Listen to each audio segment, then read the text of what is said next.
युवकांना नोकरी मागणारा होण्यापेक्षा नोकरी देणारा झाला पाहिजे।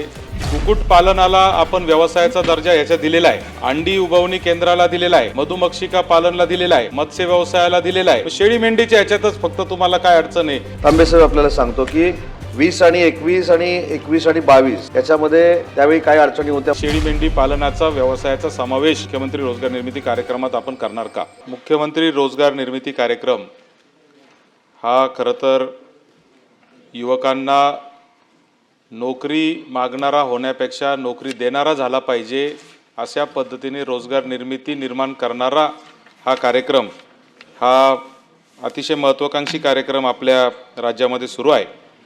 आणि या अंतर्गत मंत्री महोदयांनी असं उत्तर या प्रश्नाचं दिलेलं आहे की याच्यात विविध व्यवसाय आपण घेतलेले आहे, ज्याच्यात जसं की गाई म्हशीचं पालन असेल किंवा त्याच्यामध्ये कुक्कुटपालन असेल, अंडी उबवणी केंद्र असेल, होमस्टे असतील आणि क्लाउड किचन असेल, वेगवेगळे उपक्रम आपण त्याच्यात सांगितलेले आहे।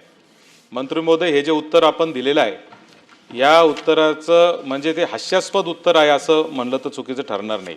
यासाठी कारण कुक्कुटपालनाला आपण व्यवसायाचा दर्जा याच्या दिलेला आहे, अंडी उबवणी केंद्राला दिलेला आहे, मधुमक्षिका पालनला दिलेला आहे, मत्स्य व्यवसायाला दिलेला आहे। आम्ही काय म्हणालो का शेळी मेंढी पालनाला द्या।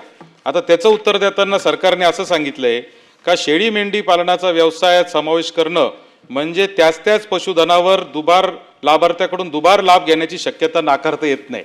म्हणजे एका बाजूला तुम्ही शेतीला व्यवसायाचं स्वरूप देण्यासाठी बाकीचे सगळे व्यवसाय तुम्ही मान्य करतात, कोंबडीचा चालू करतायत, माशाचा चालू करतायत, मग शेळी मेंढीच्या याच्यातच फक्त तुम्हाला काय अडचण आहे ह्याचं कुठंतरी स्पष्टीकरण मंत्री महोदय झालं पाहिजे। आणि म्हणून माझे त्याच्यात अजून एक हास्यास्पद उत्तरात असं लिहिलंय की शेळी मेंढी पालन व्यवसायाचा समावेश मुख्यमंत्री रोजगार निर्मिती कार्यक्रम योजनेअंतर्गत केल्यास युवकांच्याकडून नवनवीन तंत्रज्ञान आधारित विविध क्षेत्रातील प्रकल्पाच्या उभारणीवर मर्यादा येऊन योजनेच्या उद्दिष्टास बगल देण्यासारखे होईल। माझा प्रश्न मंत्री महोदय आपल्याला असा आहे की शेळी मेंढीचं याच्यामध्ये समावेश केल्याने त्या उद्दिष्टास कसा बगल होईल हे आपल्याला आपण कृपा करून आम्हाला या निमित्ताने सांगावं। आणि जर मान्य नसेल, जे उत्तर विभागाने दिलेले जे जर तुम्हाला मान्य नसेल तर नक्कीच शेळी मेंढी पालनाचा व्यवसायाचा समावेश या मुख्यमंत्री रोजगार निर्मिती कार्यक्रमात आपण करणार का?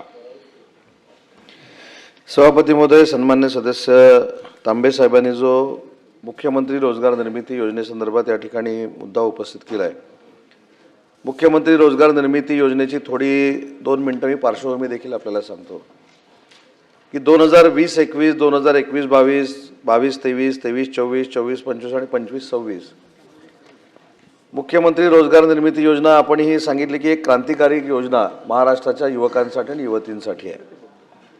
20 आणि 21 आणि 21 आणि 22 याच्यामध्ये त्यावेळी काय अडचणी होत्या मला माहीत नाही, परंतु फक्त 9201 उद्योजक प्रकल्प आपण त्यावेळी तयार करू शकलो।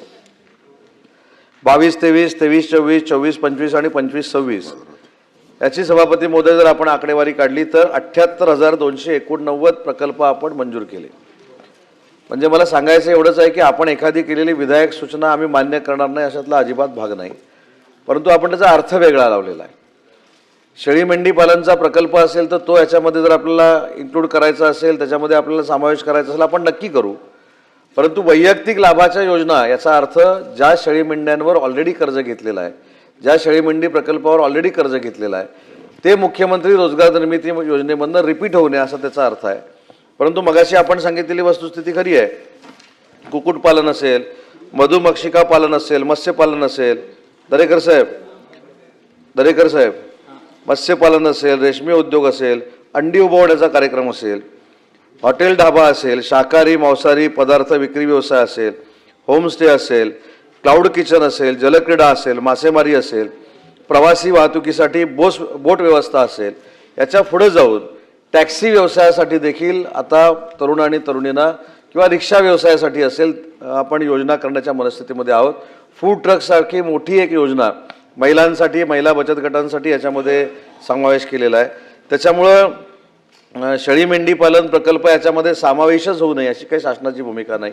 उत्तरामध्ये असं लिहिलेलं आहे की मी त्याच्यामध्ये थोडं अजून तांबेसाहेब आपल्याला सांगतो की गाई म्हशी शेळी मेंढी पालनबाबत राज्य शासनाच्या कृषी पशुसंवर्धन दुग्ध विकास या विभागानं अनेक योजना तिथे राबवलेल्या आहेत आणि त्या राबवत असताना त्या योजना परत रिपीट होऊ नयेत आणि त्याचा डबल फायदा कोणाला मिळू नये हेच आमच्या विभागाची भूमिका आहे. परंतु याच्यामध्ये देखील आम्ही अतिशय चांगल्या पद्धतीनं छाननी करू शकतो, त्यांना पहिला लाभ मिळाला की नाही हे देखील बघू शकतो आणि म्हणून सन्मान्य सदस्य सत्यजित तांबे साहेबांनी जी शेळी मेंढी पालन हा प्रकल्प मुख्यमंत्री रोजगार निर्मिती योजनेमध्ये घ्यावा अशी जी मागणी केलेली आहे याचा नक्की सकारात्मक आम्ही विचार करू आणि या वर्षीपासून अजून एक मुख्यमंत्री रोजगार निर्मिती योजनेमध्ये केली, त्याचं आम्ही लिमिट वाढवलं. सर्व्हिस सेक्टरमध्ये आपण जे 20 लाख रुपये देत होतो, मॅन्युफॅक्चरिंगमध्ये आपण 50 लाख रुपये देत होतो, ते आता 1 कोटीपर्यंत मॅन्युफॅक्चरिंग आणि सर्व्हिस सेक्टरसाठी 50 लाख अशा पद्धतीची योजना आपण आणली. परंतु सबसिडी तेवढीच राहणार आहे. 50 लाखाला 35% असेल, 25% असेल, ती 1 कोटीला देखील 17% किंवा 17.5% राहणार आहे. त्याच्यामुळे युवकांना रोजगार देण्यासाठी, युवतींना रोजगार देण्यासाठी, त्यांना स्वतःच्या पायावर उभं करण्यासाठी अजूनही याच्यामध्ये काही योजना तुम्हाला द्यायच्या असतील तर नक्की आपण काही आमदारांची एक समिती तयार करू, आपण एक बैठक घेऊ आणि मुख्यमंत्री रोजगार निर्मिती योजना आहे त्याच्यापेक्षा व्यापक करण्याचा आपण प्रयत्न करू.